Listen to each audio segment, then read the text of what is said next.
Team India का कप्तान कौन है, रोहित शर्मा या गौतम गंभीर?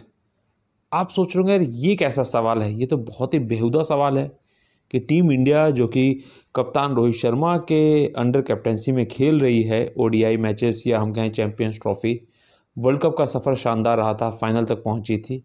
तो हम ये सवाल क्यों कर रहा हूं कि कप्तान कौन है, गंभीर या रोहित? क्योंकि गंभीर तो कोच हैं, कप्तानी से क्या मतलब। लेकिन चलिए अब इस पे विस्तृत थोड़ा चर्चा कर लेते हैं, क्योंकि जिस तरीके से टीम इंडिया का प्लेइंग 11 आप देखेंगे ना, तो वो रोहित से ज़्यादा ना गौतम गंभीर की झलक दिखा रहा है। आप कहेंगे कैसे? तो चलिए इस पे सबसे बड़ा जो इसका रिजल्ट है वो है मोहम्मद सिराज का इस टीम में ना होना, जब जसप्रीत बुमराह टीम से बाहर हो चुके हैं। चैंपियंस ट्रॉफी जैसा अहम मुकाबले, और वहाँ पे मोहम्मद सिराज बहुत ज़्यादा एक्सपीरियंस हैं अगर हर्षित राणा की तुलना में बात की जाए। हम सब ये जानते हैं कि मोहम्मद शमी भी वर्ल्ड कप के बाद लगभग 1.5 साल बाद वापसी कर रहे हैं। ऐसे में अभी उनको थोड़ा सा लय में आने में समय लगेगा, क्योंकि इंजरी के बाद आ रहे हैं तो डर भी है कि कहीं दोबारा इंजरी ना आए। शुरुआत के आपने देखा होगा T20 मैचेस में खेले भी नहीं थे। ऐसे में कहीं ना कहीं मोहम्मद सिराज का टीम में होना बनता था, लेकिन नहीं। प्लेइंग 11 में मौका मिल रहा है हर्षित राणा को, टीम में जगह भी हर्षित को दी गई है और नॉन ट्रैवलिंग में सिराज को रखा गया है। उसके बाद दूसरा सबसे बड़ी बात, अगर रोहित शर्मा होते, क्योंकि विराट कोहली से वो ज़रूर तालमेल बैठाते हैं, चाहे वो फील्ड पे हो चाहे ऑफ फील्ड हो, वहाँ पे मोहम्मद सिराज विराट कोहली और रोहित शर्मा की पहली पसंद होते। लेकिन गंभीर की चली और हर्षित को पहली पसंद करना पड़ा।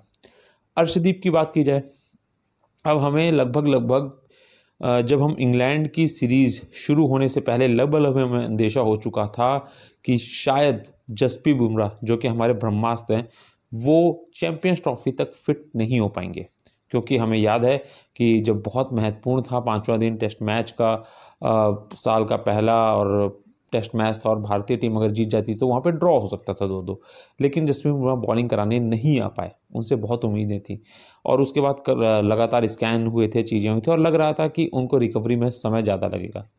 ऐसे में अर्शदीप, जिन्होंने T20 वर्ल्ड कप में शानदार गेंदबाजी की, लगातार अच्छी गेंदबाजी कर रहे थे, उनको केवल लेके आके सीधे लास्ट मैच में ओडीआई में खिलाना, उनको पहले मैच में नहीं खिलाना, मतलब समझ से परे है कि किस तरीके की प्लेइंग 11 बनाना चाहते हैं। और कहीं ना कहीं अभी भी आपको बता दूं, भारतीय टीम ने भले ही एक तरफा इंग्लैंड को रौंद दिया हो, रोहित के बल्ले से रन, विराट के बल्ले से रन निकले हों, राहुल के बल्ले से रन निकले हों, गिल के बल्ले से रन निकले, लेकिन बॉलिंग यूनिट अभी भी बहुत कमज़ोर दिख रही है। क्योंकि अर्शदीप की पिटाई अच्छी खासी हो चुकी है और उनको इतने मैचेस खेलने को मिले भी नहीं।